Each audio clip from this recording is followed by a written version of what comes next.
Best varicose veins చికిత్సనే పొందండి. నొప్పి లేని చికిత్స కోసం సంప్రదించండి ఎబిస్ హాస్పిటల్.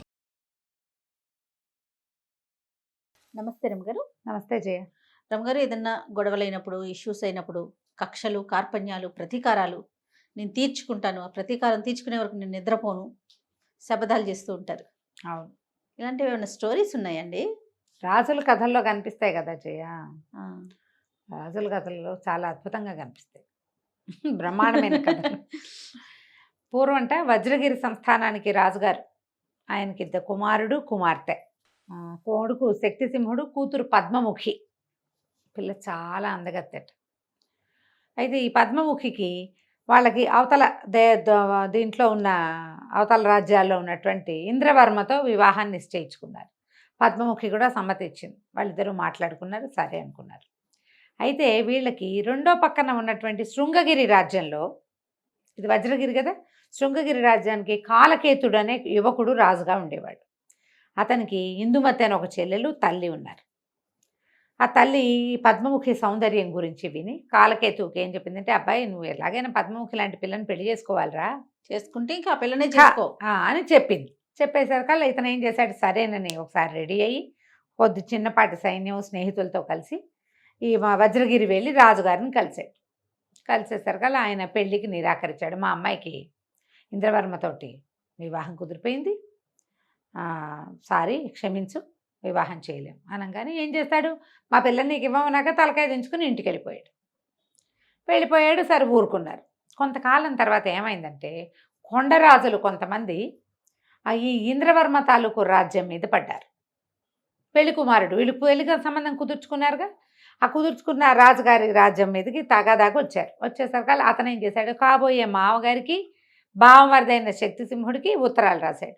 మా మీద కొండరాజులు విరుచుకుపడుతున్నారు, సైన్యంతో వచ్చి మరి సహాయం చేయండి అని. సరే, తెలిసింది అందరికీ. ఈ శక్తిసింహుడు తండ్రి ఇద్దరు కలిసి, రాజు కొడుకు ఇద్దరు కలిసి చాలా సైన్యాన్ని తీసుకుని అక్కడికి సహాయానికి వెళ్ళారు ఇంద్రవర్మకి. వెళ్తే ఏమైంది, ఈ కాలకేతువు మొదలైన సామంతరాజు చుట్టుపక్కల ఉన్న రాజ్యాలలో ఈ వార్త తెలిసింది, కొండరాజులతో యుద్ధం చేయడానికి వెళ్ళారని అదని తెలిసేసరికల్లా ఏమైంది, ఈ కాలకేతువు తల్లికి ఈ వార్త వచ్చేసరికల్లా ఆవిడ ఏమంది, ఒరే చాలా బాగుంది, మంచి అవకాశం, మరి శక్తిసింహుడు తండ్రి రాజు ఇద్దరు కలిసి ఇంద్రవర్మకి సహాయానికి వెళ్ళారు, వీళ్ళ రాజ్యంలో సైన్యం కూడా లేదు, ఇప్పుడు ముట్టడించి పద్మముఖిని ఎత్తుకొచ్చి నీకు ఇచ్చి పెళ్లి చేస్తాననేసరికల్లా ఇంకా ఏముంది చేసేది, ఈ కాలకేతువు ఏం చేశాడు, బాగుందిగా ఉపాయం, తెచ్చేస్తే పెళ్లి చేసుకుంటే అమ్మాయే సర్దుకుంటుంది. అలాగని భావించి కాలకేతువు ఒక మాదిరి సైన్యాన్ని వెంబడి పెట్టుకెళ్ళి ఆ ఊళ్ళో ఉన్న సైన్యాన్ని చితకొట్టేసి పద్మముఖిని ఎత్తుకుని తీసుకొచ్చేసాడు. ఈ ఇంటి ఇక్కడికి వచ్చాక ఈ అమ్మాయి ససేమిరా నేను పెళ్లి చేసుకున్నాను, నేను చేసుకోను, మా నాన్నతో మాట్లాడి సంబంధం కుదుర్చుకోవాలి, లేదా మాతో పోరాడి నన్ను తీసుకురావాలి. మా నాన్నతో మాట్లాడలేదు, మాతో పోరాడలేదు, నన్ను ఎత్తుకొచ్చిన వాడితో పెళ్ళి ఏమిటి, దొంగని నేను పెళ్లి చేసుకోను, దొంగతో వివాహం కుదరదు, అసలు నేను చేసుకోను అనేసరికల్లా వాళ్ళ అమ్మంది, అవురవరా నీకు ఇంత పొగరా, నా కొడుకుని దొంగంటావా, నువ్వు చాకరీ చేస్తావా పెళ్లి చేసుకుంటావా అని. చాకరీయే చేస్తా కానీ పెళ్లి మాత్రం చేసుకోనండి ఇస్తుంది పద్మముఖి. రాజుగారి అమ్మాయి కాదు, నేను ఇంద్రవర్మకి దత్తమైన దాన్ని, వాగ్దత్తని, ఇంకొకళ్ళని పెళ్లి చేసుకునే ప్రసక్తే లేదు. వాడికి ఇంద్రవర్మ చచ్చిపోయాడంది, ఆవిడ చచ్చిపోయినా సరే నేను అతను విధవగా ఉంటా, ఇంకో పెళ్లి మాత్రం నేను చేసుకోను, పైగా దొంగను అసలు చేసుకోను. సరే, అక్కడి నుంచి ఆవిడ ఏం చేసేది, ఎంతో పని చేయించేది, బట్టలు ఉతికించి గిన్నెలు తోమించి అంతఃపురం అంతా ఊడిపిస్తే ఆ పనులన్నీ చేసి ఓ మూల శోషొచ్చి పడుకుని నిద్రపోయేది. అయినా కూడా వివాహం మాత్రం చేసుకోనంది. అప్పుడప్పుడు ఆవిడ అడిగేది 10 రోజులకు ఒకసారి, ఏమే అమ్మాయి అబ్బాయిని పెళ్లి చేసుకుంటావా, మనసు మార్చుకున్నావంటే సావనైనా చస్తా, అయినా నేను రాచకన్యని, నేను ఆత్మహత్య చేసుకోను, ఆత్మహత్య మహాపాపం, ఆత్మహత్య చేసుకోను, పని చేస్తా అంటే ఆవిడ ఇంకా చేయించేసేది. పాపం ఇందుమతి కూడా, అమ్మాయి ఎందుకే అమ్మా పాపం, పోనీలే ఒక పక్కనైనా ఉండని అంటే ఒప్పుకునేది కాదు ఆవిడ, ముసలావిడ. కాలకేతు కూడా చెప్పాడు, అమ్మాయి పిల్ల ఒక రాజ్యానికి ఇవ్వరాణేమ్మా, వివాహం అయితే ఓ రాజ్యానికి రాణయ్యేది, ఇలాంటి దీనమైన స్థితిలో ఎందుకు ఉంచాలంటే దాని పొగరు, ఆ పొగరబోతాను అణిగితే కానీ కుదరదంది ముసలావిడ. పని చేసుకుంటూ ఉండేది. ఇంతలో అక్కడ ఏమైంది, ఈ పిల్లని అపహరించుకుని తెచ్చాక ఇంద్రవర్మ శక్తిసింహుడు ఓడిపోయారు. కొండరాజులు వాళ్ళ రాజ్యాన్ని ఆక్యుపై చేశారు. వీళ్ళు వెనక్కి వచ్చి చూసుకుంటే ఏముంది, ఇంద్రవర్మ వీళ్ళ దగ్గరికి కూడా వచ్చాడు, వీళ్ళ దగ్గరికే వచ్చేసాడు. వీళ్ళ రాజ్యంలో పద్మముఖి లేదు. ఇంతలో ఈ కొండరాజులు ఏం చేశారు, వాళ్ళని ఇక్కడ కూడా కొంత సైన్యాన్ని పంపించి వీళ్ళ మీద కూడా దాడులు చేశారు. వీళ్ళు సైనిక బలం అంతా చచ్చిపోయి బాగా ఆర్థికంగా నలిగిపోయారు. 3 సంవత్సరాలు గడిచినాయి. 3 ఏళ్ళు పట్టింది. శక్తిసింహుడు, ఇంద్రవర్మ కొంతమంది స్నేహితులతో కలిసి అడవుల్లోకి పారిపోయారు. అలా వార్త వచ్చింది. 3 ఏళ్ళు గడిచిపోయింది. ఒకనాడు ఈ అమ్మాయి పద్మముఖి బట్టలు ఉతకటానికి నదికి తీసుకెళ్ళింది, పెద్ద మూట. అక్కడ నిలబడి బట్టలు ఉతుకుతుంటే ఒక పడవ వస్తుంది. ఆ పడవలో 2 యువకులు నుంచుని ఉన్నారు. వస్తూ, అమ్మా ఇది ప్రతిష్టానపురమేనా అని అడిగారు. అడిగితే అవునండి.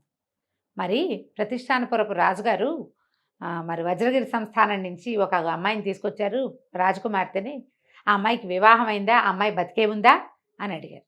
అడిగేసరికల్లా వివాహం కాలేదు, బతికే ఉంది, ఏమీ చేయలేక రాజుగారి బట్టలు ఉతుక్కుంటోంది, జీవోత్సవంలాగా బతుకుతూ రాజుగారి బట్టలు ఉతుక్కుంటోంది, నిలబడున్న అన్నాను భర్త గుర్తుపట్టే పరిస్థితిలో లేకుండా దీనమైన స్థితిలో ఉందని వాళ్ళ ఏడ్చింది. వాళ్ళు గుర్తుపట్టాల అమ్మాయిని.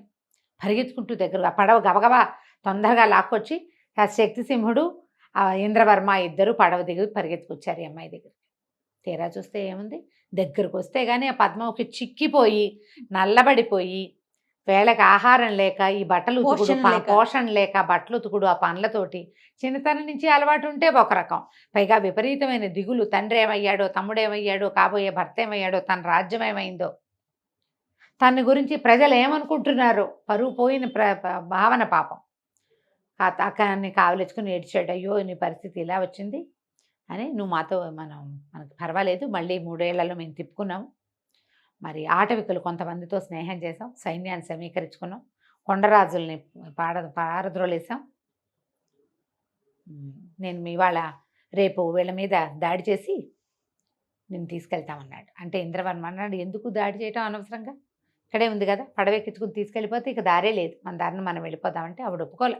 అమ్మాయి పద్మముఖి, నేను అట్లా రాను, వాడు దొంగతనంగా తెచ్చాడని మీరు దొంగతనంగా ఎత్తుకుపోవటం ఏమిటి, దొరతనంగా తీసుకెళ్ళండి, కాలకేతుని ఓడించి నన్ను తీసుకెళ్ళండి అని చెప్పేసరికల్లా సరే వాళ్ళు ఒప్పుకుని, నువ్వు జాగ్రత్తగా ఉండు, ఒక్కరోజు నీ ప్రాణాలు కాపాడుకో చాలు, 3 పూట్ల అన్నం తిను, ఎల్లుండి మేము వచ్చేసరికల్లా నువ్వు శక్తిని సంపాదించుకుని ఉండాలి అని చెప్పి తమ్ముడు, కాబోయే భర్త ఇంద్రవర్మ వెళ్ళిపోయారు. ఈ అమ్మాయి ఏం చేసింది, బట్టలు ఉతుకుతుందిగా ఆ బట్టలు అక్కడ బారేసి వెళ్ళిపోయింది. వెళ్ళేసరికల్లా ముసలావిడ ఆ వాకిట్లో కూర్చుని ఉంది, వాళ్ళ ఆ కోట బయట, అదే అంటే అంతఃపురం దగ్గర కుర్చీ వేసి కూర్చుంది. బట్టలు ఉతకడానికి ఎంతసేపా, అయినా బట్టలు అయిపోయింది. ఏం బట్టలు గిట్టలు నేనేం ఉతకనంది. ఏమిటి పొగరెక్కిందా, చంపేస్తానంది ఆవిడ. అనేసరికల్లా ఎట్లా చంపుతావు అని గట్టిగా గద్దిచ్చింది. గద్దిచ్చేసరికల్లా అరే దీన్ని 2 దెబ్బలు కొట్టండిరా అని సైనికుల్ని పిలిచింది ఆవిడ. పిలిచేసరికల్లా నేను రేపు రాణిని కాదలుచుకున్నాను, నా మీద చెయ్యేసిన వాడిని రేపు పొద్దున్న చెండా లెక్క తీయిస్తాను అనేసరికల్లా ఈవిడేమనుకుంది, ఓహో పెళ్లి చేసుకుంటుంది, నిజమా అంత మాట అన్నామంటే నేను రాణిని కావడం తథ్యం అని చెప్పి చకచకాలు లేచి లోపలికి వెళ్ళిపోయి. ఇంకా ఇంత ఈవిడ ఏం చేసింది, కాలకేతుని కేకేసి, ఒరే ఈ అమ్మాయి మనసు మార్చుకుందిరా, పెళ్లి చేసుకుంటుందిట, పెళ్లి ఏర్పాట్లు చేసేసుకో, చకచకా దాని బుద్ధి మారకుందే, పెళ్లి చేసుకుందు కానీ అని చెప్పి. ఎల్లుండి పొద్దున వీళ్ళు పెళ్లి ఏర్పాట్లలో ఉన్నారు. శక్తిసింహుడు, ఇంద్రవర్మ ఇద్దరు విరుచుకుపడ్డారు వీళ్ళ మీద. పడ్డమేంటి, కాలకెత్తుని పట్టేశారు. ఎంత మొత్తం ఆడవాళ్ళంతా అంతఃపురంలో చేరిపోయారు. ముసలావిడే, కూతురు, చాలామంది పనివాళ్ళు. రాజు పట్టుపడ్డాడని తెలిసిపోయింది. అక్కడి నుంచి ఒక సైన్యాధిపతి లోపలికి వచ్చాడు. ఇక్కడ పద్మముఖి దేవి గారు ఎవరు, ఆమెని దాసీగణంతో సహా తీసుకురమ్మన్నారు శక్తిసింహుల వారు అని చెప్పేసరికల్లా ఈవిడేం చేసింది, అమ్మాయి లేచి నిలబడి, నేనే పద్మముఖిని, ఈ ఉన్న వాళ్ళంతా నా దాసీలు అని చెప్పింది. అందులో ముసలావిడ ఉంది, ఇందుమతి ఉంది. అక్కడ ప్రమాదం జరిగితే అందరూ ఓ చోట చేరుతారు కదా, అమ్మ రండి పల్లకి రెడీగా ఉందని పల్లకితో పాటు పల్లకిలో ఆవిడని ఎక్కించుకొని పద్మముఖిని మొత్తం దాసీలందరికీ చేతులకి గొలుసులేసి తీసుకుపోయారు. సంఖ్యలేసి రాజమాత, రాజుగారి చెల్లెలు సంఖ్యలు వేయించుకుని దాసీలుగా వెళ్ళిపోయారు. యుద్ధంలో కాలకేతు సంహరింపబడ్డాడు. ఆడవాళ్ళిద్దరూ దాసీలుగా వెళ్ళిపోయారు.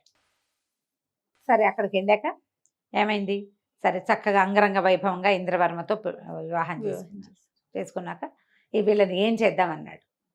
శక్తిసింహుడు ఏమందంటే, అమ్మాయి ఇందుమతి చాలా మంచిది, పాపం నన్ను వదినగా చూడాలనుకుంది, నన్ను ఏమి ఇబ్బంది పెట్టలేదు, ఇబ్బంది అంతా పెట్టింది తల్లే అని చెప్పి ఇందుమతిని వివాహం చేసుకో అని చెప్పింది తమ్ముడికి.